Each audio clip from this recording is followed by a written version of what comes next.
지난 시간에 성숙이란 혼란 속에서도 나가야 할 길을 찾아낼 수 있는 힘을 가진 상태라고 말씀을 드렸습니다. 우리가 중독자 생활을 끝내고 회복을 시작했다고 해서 모든 것이 금방 정리가 되고 편안해질 수는 없습니다. 그래서 처음 수년 동안은 제가 지금 말씀드리는데요, 수주일, 수개월이 아니고 수년 동안은 크고 작은 중독의 후유증들하고 이게 씨름을 해야 되는 것이 보통인 것입니다. 그 안에는 이 경제적인 이슈라든지 법적인 문제, 또 가족과의 관계, 그리고 자신의 성격상의 결함들과 이 딜하는 것 등등이 있겠습니다. 그리고 그 문제들을 중요한 순서대로 또 영적인 원칙대로 처리해 나가지 않으면은 재발을 경험하게 되는 것을 볼 수가 있습니다. 근데 여러분 염려하지 마시기 바랍니다. 우리들에게는 이 회복의 동반자들이 있고 또 우리를 도와줄 수 있는 선배가 있습니다. 그래서 그분들을 잘 사용하시기를 바랍니다. 우리가 서로 교제하면서 의지하면서 이 도움을 주고받을 때 하나님께서 인도하시는 그 바른 길을 따라 순종하며 전진해 나갈 수가 있습니다. 그래서 그 과정 속에서 우리는 성숙하게 되어진다고 말씀드렸습니다. 여러분들이 잘 아시는 대로 길갈은 가나안 땅에 있는 지명입니다. 그리고 제가 이 사역의 이름을 길갈 미션이라고 하게 된 것은 성경에 나오는 그 길갈이라는 곳에 그 영적인 의미를 통해서 제가 받은 은혜 때문이었습니다. 우리 하나님께서는 이스라엘 민족이 출애굽을 할 수 있도록 지도자로 모세를 훈련시키시고 세우셨습니다. 그리고 하나님만이 하실 수 있는 그런 기사와 이적을 통하여서 그 이스라엘 민족들을 노예 생활로부터 해방시켜 주십니다. 홍해의 그 바다를 이 마른 땅이 되게 하시고 건너가게 하신 것은 그들로 가나안이라는 목적지로 가게 하신 계획인 것입니다.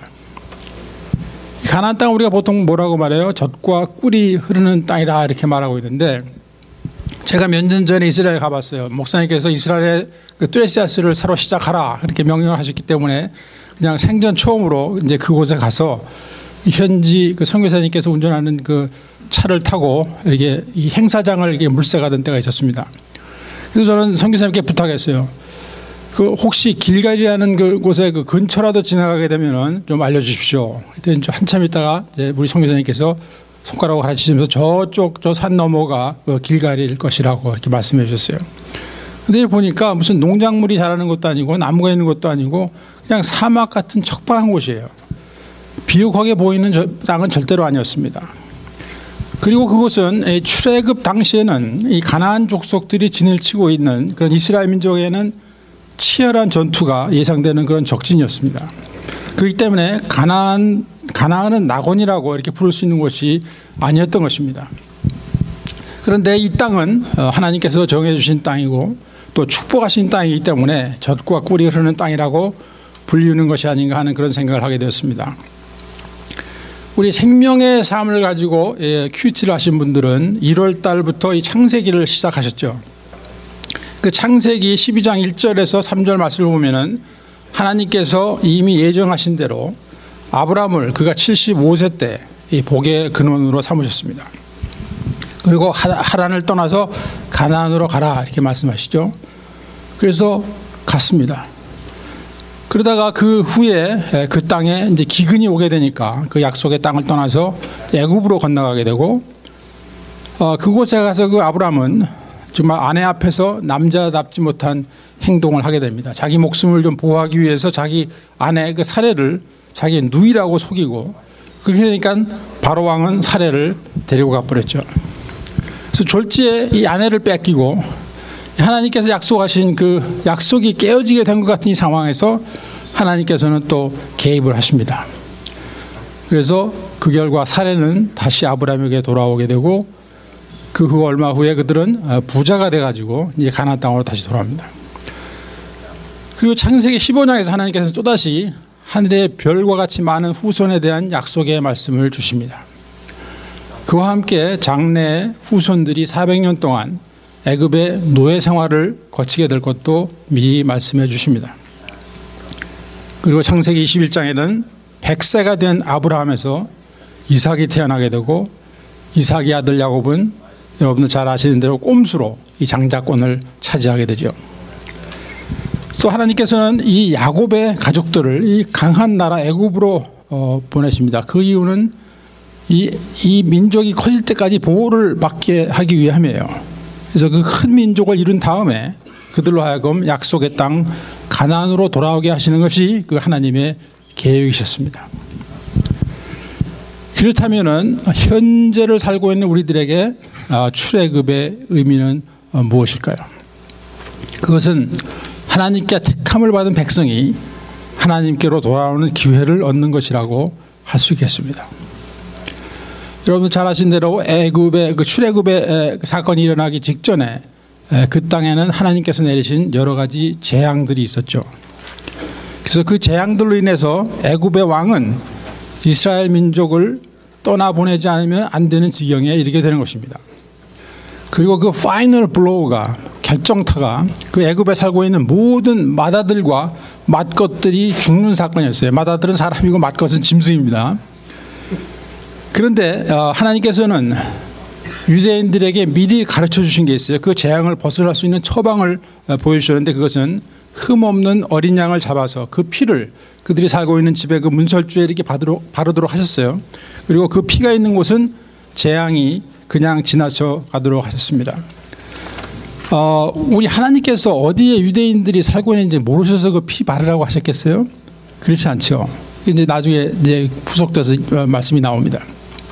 그래서 이것을 유월절, 그러니까 6월달이 아니라 그냥 지나갔다는 의미의 유월절, 패스오버의 기원인 것입니다. 그래서 이것은 훗날 오실 우리 예수 그리스도의 죽으심과 피 흘리심으로 우리가 구원받게 되는 십자가의 사건의 그림자가 되었던 것입니다.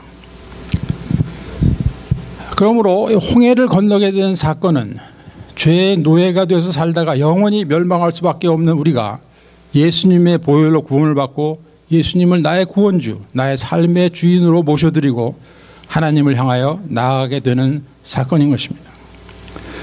이미 교회 생활을 하고 있는 사람이라 할지라도 한 발은 교회에 한 발은 세상의 죄악 가운데 디디고 있는 이 이중 생활에서 철저히 회개하고 하나님께로 돌아오는 모습인 것입니다. 또 중독자인 우리가 하나님의 은혜로 노예 생활이 끝이 나야 하는 것입니다. 그런데 여러분 노예 근성이라는 말을 들어보셨죠? 노예는 노예에서 해방이 되어도 오랜 세월 동안 옛날 사고방식과 행동들이 남아있을 수밖에 없습니다. 그래서 우리가 거듭나고 나면은 이 성화의 과정을 통과해야 되는데 그것은 우리가 하나님의 자녀의 신분에 걸맞는 그러한 사고방식을 가지고 행동하는 사람으로 변화되는 것을 말합니다. 한마디로 우리가 다루기를 원하는 이 영적인 성숙인 것입니다. 그래서 지속적인 회개를 통해서 옛사람이 죽어야 합니다. 그렇기 때문에 이 회개는 한순간에 이루어지는 것이 아니고 지속적인 과정인 것입니다. 예수님을 믿고 영접하는 순간에 우리의 구원은 이루어졌을지라도 이 삶이 바뀌는 과정은 일생 동안 지속되어져야 하는 과정인 것입니다. 그 여행길이 성도의 삶이요 그 시작이 이 광야길에서 준비가 되어지는 것입니다. 그런데 이스라엘 민족 1세대는 이 완전 미성숙한 상태를 벗어나지 못했어요. 그러므로 인해서 그들은 광야에서 사라지고 만 것입니다. 우리들에게도 연약한 믿음과 아직 변화되지 않은 생활로 인해서 시달림을 주고받으면서 살아가는 기간이 광야 생활인 것입니다. 시달림을 받고만 절대로 살지 않습니다. 시달림을 또 줘요. 그 생활 자체가 이 광야 생활입니다. 그러므로 하나님을 신뢰하고 순종하는 믿음과 성숙이 신앙생활, 회복생활의 본론으로 들어갈 수 있는 조건이라고 할 수가 있습니다. 그래서 우리 하나님께서는 누구에게나 하나님을 신뢰하며 순종하며 얼마간의 어려움도 견디어 나가는 그 성숙함을 소유하게 하시려고 우리들로 하여금 각자의 광야를 통과하게 하시는 것입니다. 그곳은 모든 것이 어려운 환경 같지만 꼭 필요한 것은 베풀어 주셨음을 알 수가 있습니다. 우리도 그때를 언젠가는 돌아보게 되는 것이거든요. 사막 같은 곳에서도 마실 물을 주셨다는 것을 깨닫게 됩니다. 배고프지 않도록 하늘에서 매일 만나를 내려주신 것을 깨닫게 됩니다. 낮에는 구름 기둥으로 밤에는 불 기둥으로 인도하시고 보호하시면서 하나님께서 함께 하고 계심을 분명히 보여주셨던 것을 깨닫게 될 것입니다. 우리가 고기 좀 없냐고 불평하니까 메추라기 때도 몰아다 주셨습니다. 그래도 이 이스라엘 민족들의 불평 불만은 끝나지 않았어요. 그것이 문제였던 것입니다. 그것이 미성숙이었습니다. 그들은 애굽에서 어떻게 나오게 되었는지를 아주 짧은 시간에 잊어버리고 만 것입니다. 우리가 중독에서 해방을 맛보고도 우리들 대부분이 이와 비슷한 과정을 밟아 망하게 되어 있습니다. 감사를 잊어버리고 마땅히 해야 할 중요한 일들을 소홀히 하게 됩니다. 자기가 잘나서 현재 이 복이 있다고 믿기 시작하는 것입니다. 이 기초가 쌓여있지 않은 곳에 빌딩을 올리려고 하다가 무너지는 것을 수없이 반복하면서도 왜 그렇게 되는지를 알려고도 하지 않아요. 또 알게 되어도 금방 잊어버리고 자신들의 그 감각에만 의지해서 똑같은 사이클을 반복합니다. 이러한 멘탈리티는 가나안 정복에 임할 준비가 전혀 안 돼 있는 상태인 것입니다. 그래서 이들 가운데 많은 이들이 광야를 벗어나지 못하고 죽어가고 있는 것이 현실입니다. 그래서 저에게 이 가나안 정복은 무엇인가? 가나안 정복이라는 것은 우리에게는 열매 맺는 신앙생활이요 성숙한 회복생활을 의미합니다. 우리 사랑하는 길가시고 여러분, 하나님께서 인정하여 주시는 신앙생활 회복생활이라는 것은 첫째로 과거 멸망 가운데 있던 삶에서 구원해 주신 것을 기억하며 감사하는 생활입니다. 둘째로 현재의 삶 속에서 임재하신 하나님의 은혜와 사랑을 기억하며 감사하는 생활입니다. 셋째로 그로 인해서 이웃을 사랑하고 섬기면서 하나님을 영화롭게 하는 삶인 것입니다. 우리가 이러한 것들은 불필요하고 귀찮은 것으로 여기게 되면 자연히 하나님을 멀리하게 됩니다. 그로 인해서 우리의 광야 생활은 지속될 수밖에 없는 것입니다. 그래서 우리는 이 시간 하나님의 말씀을 통해서 우리의 회복 생활에 큰 원칙을 세우게 되고 그것을 실제로 우리 일상 속에서 이뤄나가는 가운데 성숙의 의미를 깨닫고 그 성숙의 결과를 누리는 우리 모두가 되시기를 소원하면서 이 강의를 준비했습니다. 여러분, 그러면 하나님께서는 광야에서 이 이스라엘 민족에게서부터 무엇을 보시기를 원하셨겠습니까? 그것은 믿음과 순종입니다. 믿음이라는 말의 정의는 여러 가지로 낼 수 있겠지만 믿음은 간단히 말해서 하나님을 신뢰하는 것이라고 말씀드릴 수가 있겠습니다. 신뢰하게 되면 그로 인해서 순종이 자연이 되는 것이죠. 신뢰가 안 되는데 어떻게 순종이 되겠습니까? 지난 시간에 말씀드린 대로 홍해가 갈라진 것은 하나님의 일방적인 베푸심이었습니다. 이스라엘 민족이 한 일은 그 마른 땅을 밟고 지나간 것뿐이에요. 그러나 요단강은 달랐습니다. 언약궤를 앞세우고 믿음으로 발걸음을 내디디어서 그 제사장들의 발이 물에 젖을 때 그때 갈라진 것입니다. 여러분, 나중에 여리고성을 무너뜨린 사건도 마찬가지입니다.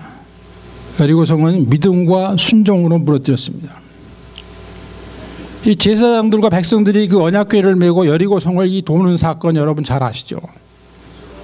이것은 믿음과 순종을 모르는 사람들이 볼 때는 아주 유치한 어린애들 장난으로밖에는 보이지 않는 일인 것입니다.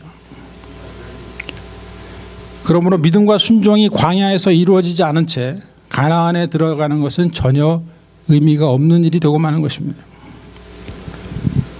여러분, 아브라함이 처음 가나안 땅에 들어가는 장면도 그와 똑같았어요. 창세기 12장 1절에서 하나님은 아브라함에게 너는 너의 본토 친척 아비 집을 떠나 내가 지시한 땅으로 가라 하셨습니다.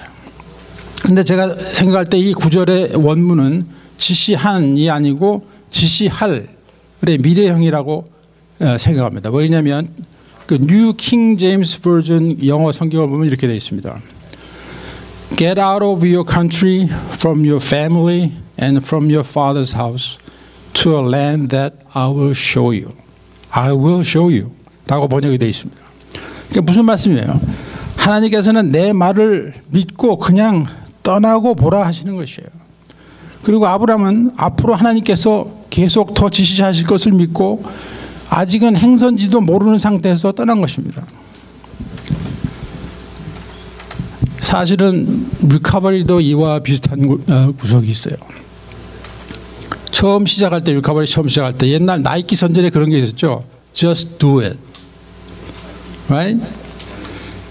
무슨 말이에요? 미팅 가라면 가고, 단기하라면 그냥 하고, 기도하라면 하고, 전화하라면 하고, 봉사하라면 하라는 거예요. 하는 거예요. 그러다 보면은 나중에 왜 그런 것들이 필요했었는지를 알게 되는 때가 오는 거예요. 내가 모든 것을 이해하고 동의가 될 때까지 기다리다가는 시작 자체가 되지가 않습니다. 그리고 누구든지 현재 쓰러져 있는 상태를 할지라도 믿음으로 다시 일어설 수가 있는 것입니다.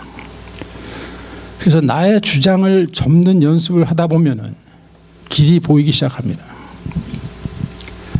얼마 전에 4번에 걸쳐서 정치과의 선생님의 그 자존감에 대한 강의를 들으셨는데요.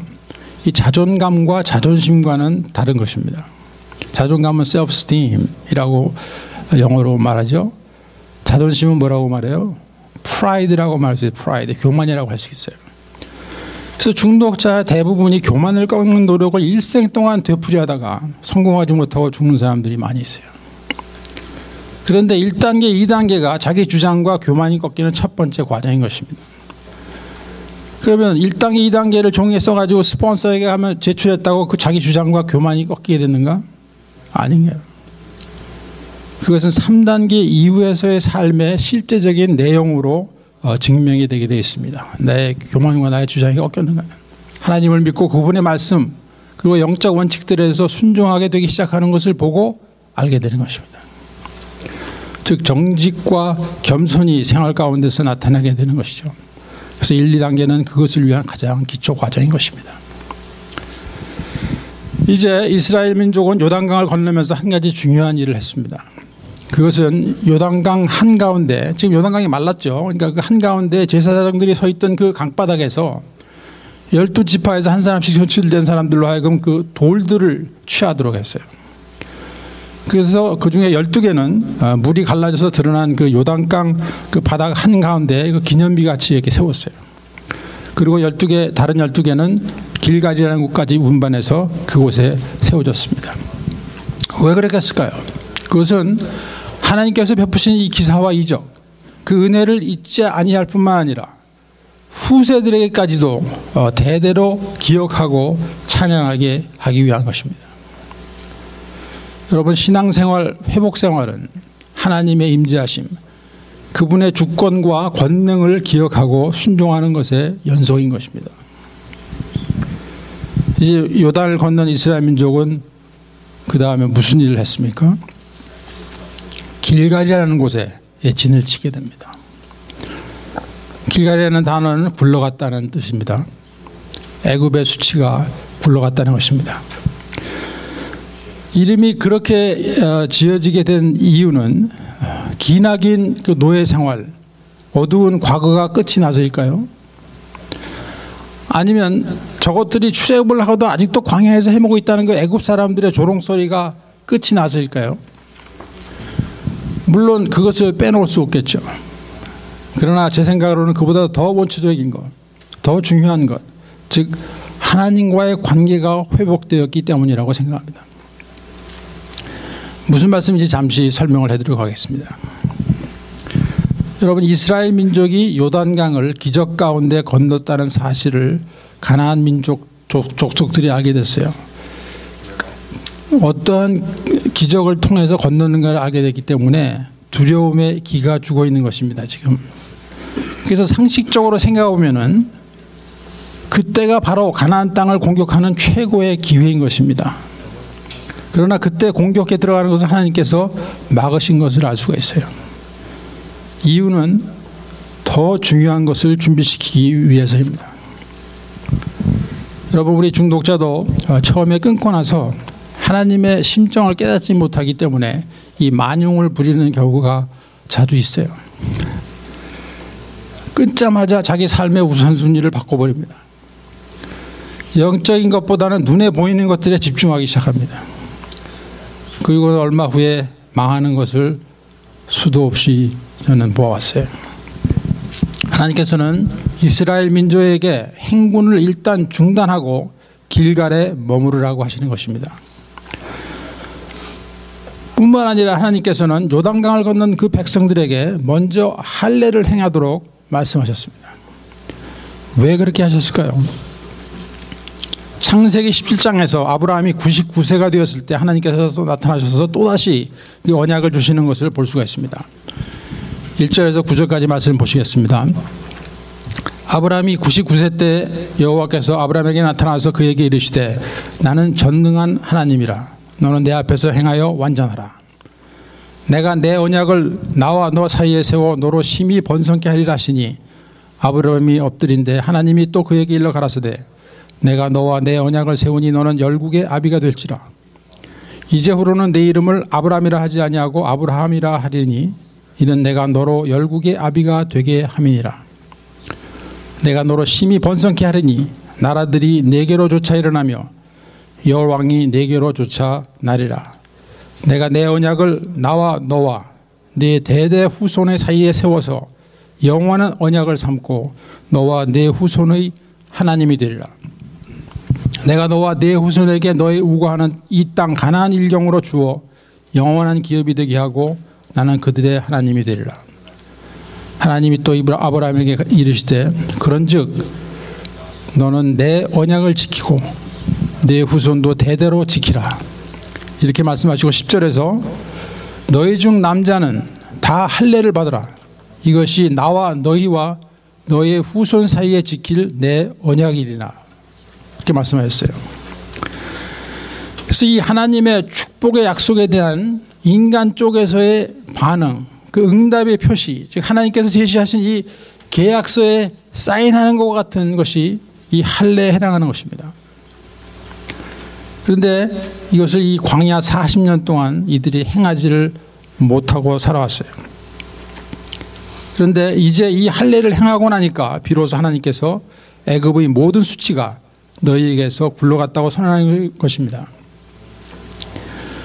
출애굽을 하고 광야 생활을 끝나고 요단을 건너 가나안에 들어온 것도 중요하지만은 하나님과 맺은 언약을 회복했다는 사실을 하나님께서는 더 중요하게 보신 것이라고 믿습니다. 그러면 우리가 살고 있는 이 신약 시대의 할례, 즉 마음의 할례라는 것은 무엇인가? 우리와 관련된 이야기입니다. 로마서 2장 28절 29절 말씀이에요. 무릇 표면적 유대인이 아니요 표면적 육신의 할례가 할례가 아니라 오직 이면적 유대인이 유대인이며 할례는 마음에 할지니 신령에 있고 율법 의문에 있지 아니하는 것이라.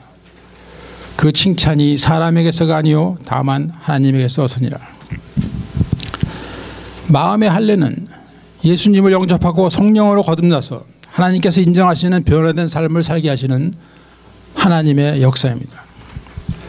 할례는 우리에게 머리로만 알고 있는 것이 아니라 행동하는 믿음을 가진 순종하는 신앙이 되는 것이라는 것이 오늘 우리에게 주시는 말씀인 것입니다. 그때 구체적인 하나님의 축복이 우리들의 삶 가운데 임하는 것입니다. 중독의 회복은 행동하는 믿음이 없이는, 즉 성숙이 우리에게서 이루어지지 않게 되면 조만간 그 수치스러운 옛 삶으로 돌아가 버리고 맙니다. 이스라엘 민족은 길갈에서 할례를 행함으로 하나님과의 언약을 회복하고 앞으로는 삶의 실제적인 내용으로서 그들의 믿음을 증명할 결단을 하게 된 것입니다. 조금 전에 말씀드린 대로 가나안 족속들은 지금 겁에 질려있는 상태로 위축되어 있기 때문에 사람의 생각으로 보면 하루라도 빨리 적진에 쳐들어가는 것이 유리한 상태인 것이 분명합니다. 그리고 또 한 가지 중요한 사실은 이때 할례를 받게 되면은 이 이스라엘 군사들은 며칠 동안 전쟁을 할 수도 없는 상태가 되는 것입니다. 그래서 만약 그때 적군이 쳐들어오게 되면 오히려 당하게 되어 있는 것이에요. 그래서 유리한 그런 환경을 오히려 당하는 환경으로 만들게 되는 그런 상태인 거죠, 지금. 그러나 그들은 인간의 생각을 접고 하나님의 말씀을 신뢰했습니다. 그들의 믿음을 행동으로 나타내는 성숙된 하나님의 군사가 되었음을 증명한 것입니다. 그때 하나님께서 선포하십니다. 여호수아 5장 8절 9절 말씀이에요.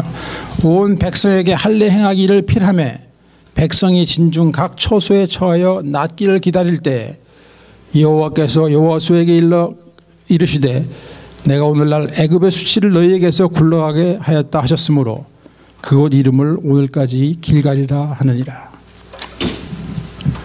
저 개인적으로는 출애굽은 요단강이 갈라지는 것으로 막을 내렸죠. 그리고 이 가나안 정복은 할례를 하는 것으로 시작되었다고 생각합니다. 그 다음에 이스라엘 민족이 한 일이 무엇이에요? 여리고 평지에서 유월절을 지킨 것입니다. 유월절은 출애굽 직전에 애굽에서 첫 번째로 드렸고, 두 번째는 출애굽하고 얼마 후에 시내 광야에서 드렸습니다. 그리고 근 40년 동안 중단되었다가 이제 드디어 길갈에 진을 치고 유월절을 드림으로써 하나님의 백성으로서 또 하나님의 군사로서 준비가 되어진 것입니다. 그리고 그 다음 날 이스라엘 백성들은 처음으로 그 땅의 소산을 먹게 됩니다. 그리고 그 다음 날부터는 만나가 더 이상 내리질 않았습니다. 이제 그들은 자급자족하며 전쟁에 임할 수 있는 성숙한 군사가 되어진 것입니다. 우리는 언제까지나 누구에게 기대어 살려는 그 멘탈리티에서 나와야 합니다. 그리하여 젖을 먹여 주어야 사는 어린아이들이 아니고 이제는 단단한 음식을 스스로 먹고 소화시키며 강건한 어른으로 되어가는 것입니다. 그리고 또 한 가지 중요한 사실은 이스라엘 군사들은 전투가 끝나면 항상 길갈로 돌아왔습니다. 그래서 길갈은 가나안 정복의 작전 총사령부요, 예배 장소요, 영육간의 강건함으로 재충전을 받는 곳이었습니다. 비록 전투에 실패했을 때에도 이곳으로 돌아와서 실패의 원인을 하나님 앞에서 찾아내었습니다. 이와 같은 일들은 우리들의 회복 생활에서도 빼놓을 수 없는 요소들인 것입니다. 회복 생활은 매일매일이 전투인 것이며 이 영적 전쟁에서는 항상 우리들의 위치를 잘 파악하고 있어야 승리할 수가 있는 것입니다. 이제 오늘 강의를 정리하면서 하나님께서 우리들에게 지키고 있으라 하시는 그 위치가 무엇인지를 간추려서 알아보겠습니다. 첫째로 영적 전쟁에서 승리하는 비결입니다. 첫째로 우리가 얼마나 권고하고 무력한 자였는가를 잊지 아니하는 것입니다. 여러분들 다 기억하고 계시죠? 우리가 얼마나 권고하고 무력한 자였는가. 우리 중 많은 사람들이 이것을 망각함으로 재발을 하게 돼 있어요. 두 번째는 하나님께서 우리들을 위하여 해주신 일들을 기억하는 것입니다. 죄악에 사로잡힌 그 노예 생활에서 구해내시고 힘든 광야에서도 먹이시고 인도해 주셔서 믿음이 자라게 하시고 순종으로 요단강을 건너게 하시고 하나님의 백성으로 회복시켜 주셨습니다. 그러므로 우리의 삶은 세 번째로 하나님을 찬양하는 삶, 말씀을 사모하고 묵상하는 삶, 기도하는 삶이 되어야 합니다. 그리고 네 번째로 나의 힘이 아닌 하나님께서 주시는 능력으로 세상을 이겨나가기를 원하는 그 겸손한 위치에 서게 되는 것입니다. 그 결과 다섯 번째, 내가 받은 은혜와 사랑을 이웃에게 나눌 수 있게 되는 삶이 우리가 선택한 성숙한 자의 길인 것입니다. 노예 생활하던 애굽을 하나님의 일방적인 은혜로 떠나오게 된 우리들은 이제 더 이상 광야에서 방황하지 말고 믿음과 순종으로 요단강을 건너기를 원합니다. 그리고 길갈에서 또 여러분들이 섬기시는 교회에서 회복의 펠로십 가운데에서 하나님의 능력으로 충만함을 받으시고 이 매일매일의 전투에서 세상을 이겨나가시며 예수님의 사랑을 전하시는 그리스도의 용사들이 되시기를 간절히 바랍니다. 이것을 깨닫고 행하는 것이 성숙임을 믿습니다. 두 번째 강의 여기서 마치도록 하겠습니다. 감사합니다.